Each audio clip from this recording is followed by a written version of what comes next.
პლანქტონის ბავშვობა იყო ძალიან ჩვეულებრივი, არაფრით არ განსხვავდებოდა სხვა ნებისმიერი ადამიანისაგან. ჩვეული ცელქიც, მოწყენილიც, მხიარულიც, 7 უფრო განსაკუთრებით, როგორც დედაჩემი იყო და ძალიან მიყვარდა სხვათა შორის მანქანებით თამაში. აი ეს დაგესვი, მთელი დღე ვითამაშებდი, ხმას არ მოვიდებდი. რაც ძირითადად ჩემი ბავშვობა შემოიფარგლებოდა სწავლით, სკოლით, ჯერ ბაღით, შემდეგ სკოლით, გართობა თავისთავად ბავშვური. ლექსებთან შეხება არ მქონია არანაირი ბავშვობის პერიოდში და ვერც ვიაზრებდი, ლექსები პირიქით არც მიყვარდა. სკოლაში რო გაიძულებენ ლექსების სწავლას, ეს მაღიზიანებდა და მიწევდა სწავლა, მაგრამ ხშირ შემთხვევაში მეზარებოდა ასე ვთქვათ რა. ჩვეულებრივი ბავშვობა მქონდა, არაფერი განსაკუთრებული.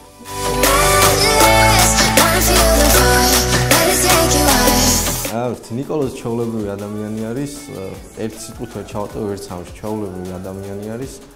არაფრით არ განსხვავდები არავის, საერთოდ მე პირადად მაგალითად ავრთული თავს პოეტად, იმიტომ რომ პოეტი გერქვას არ არის მარტივი საქმე, ეს ალბათ უფრო ხალხის მიერ შექმნილი სახელწოდებაა და ვიღაც თუ პოეტს გიწოდებს, ვერ შეეწინააღმდეგები, იმიტომ რომ მას შენ მიაჩნი ხარ პოეტად. მე პირადად ჩემ თავს ავრთული.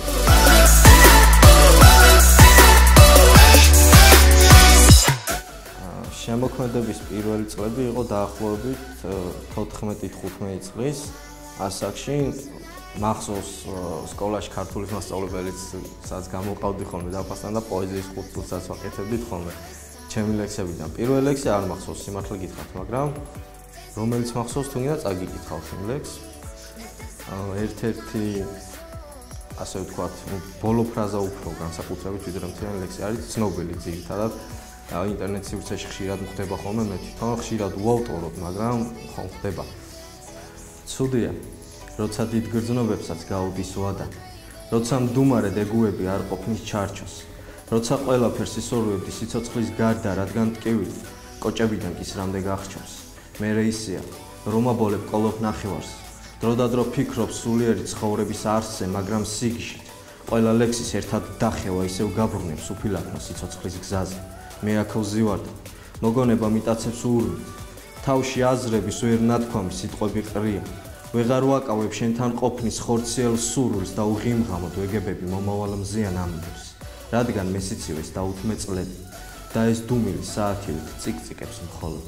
უკვე წლებია ნოემბერსაც ცალ-ცალკე ვხვდებით და სულ ერთი არა იქნება დეკემბრის ბოლოს. ეს იყო ერთ-ერთი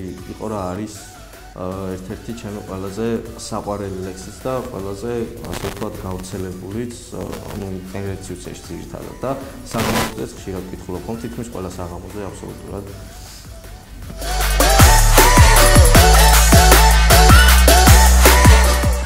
ზოგადად სიყვარული ალბათ უფრო ქალვაჟურს ეხება. სიყვარული ფართომცნება არის, ხა. ასე კონკრეტულად ვერაფერი შეიძლება ვერ თქვა, იმიტომ რომ იმდენად დიდი არის და თან იმდენად პატარა, რომ ვერ ჩავტევ ამ პატარა ინტერვიუში და სიყვარული მთელი ფილოსოფია არის ჩემი აზრით. ადამიანი საერთოდ სიყვარულით იბადება და სიყვარულით უნდა წავიდეთ ამ ქვეყნიდან ყველანი და რა თქმა უნდა სიყვარულით უნდა გავულოთ ეს ცხოვრება. სიყვარულოდ ზეცარს უფრებს, ხო? და ყველამ უნდა ვეცადოთ, რომ ერთმანეთი გვიყვარდეს პირველ რიგში, შემდეგ უკვე ყველაფერი სხვაც მოვა.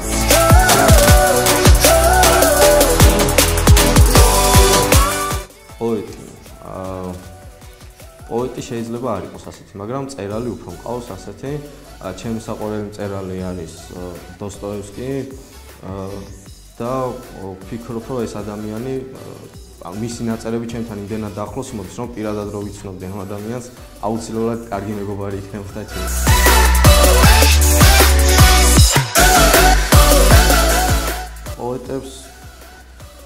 პოეტებს ზოგადად სიყვარული რაც წიგნებში წერია და რაც ლექსებში წერია, ლექსებში კიდევ უფრო გულწრფელი არის ეს ყველაფერი, რაც გადმოცემულია, იმიტომ რომ როცა ადამიანი წერს, ის გულიდან მოდის, მაგრამ წიგნიც ასეა, რა თქმა უნდა, მაგრამ წიგნიერი და ფილმიერი სიყვარული უფრო ზეაღმატებულად მეჩვენება ხოლმე ძირითად შემთხვევაში, რადგან ცხოვრებაში ყველაფერი სხვანაირად ხდება, ალბათ სიყვარული პოეტს შეუძლია განსაკუთრებული იმ მხრივ, რომ მას შეუძლია ალბათ მთელი ცხოვრება და მთელი თავისი სულიერი სამყარო შენ მოგიწყუნას და ის ლექსებიც რაც შენზე არის დაწერილი ეს კონკრეტული ადამიანისთვის ვისაც ეწყუნება ძალიან დიდი ბედნიერება იქნება და პოეტს ერთი სიტყვით შეუძლია მთლიანი შენი ცხოვრება და თავი და სულიერი სამყარო მოგიწყუნოს.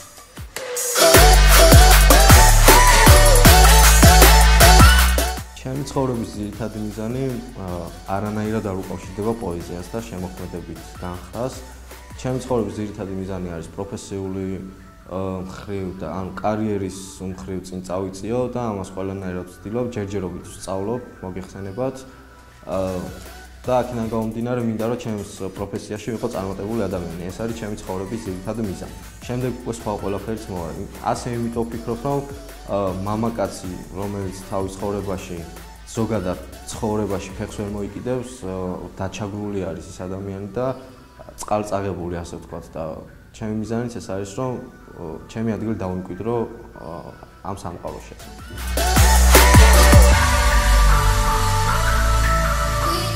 ნიკოლოზის ერთი დღე არის ჩვეულებრივი, შემოიფარგლება ხოლმე ძირითადად უნივერსიტეტში სიარულით.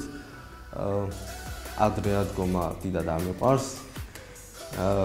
მივდივარ უნივერსიტეტში, შემდეგ ამხანაგები, მეგობრები, სახლი, ხანდახან ვარჯიში და საღამოობით მუსიკის მოსვენა მეცადინეობა თავისთავად. ჩვეულებრივი სტუდენტის დღე, განსაკუთრებული არ.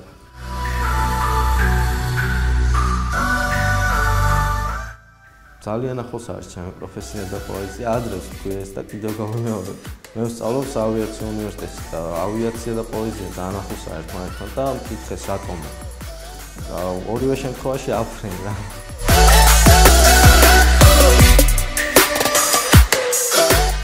კი.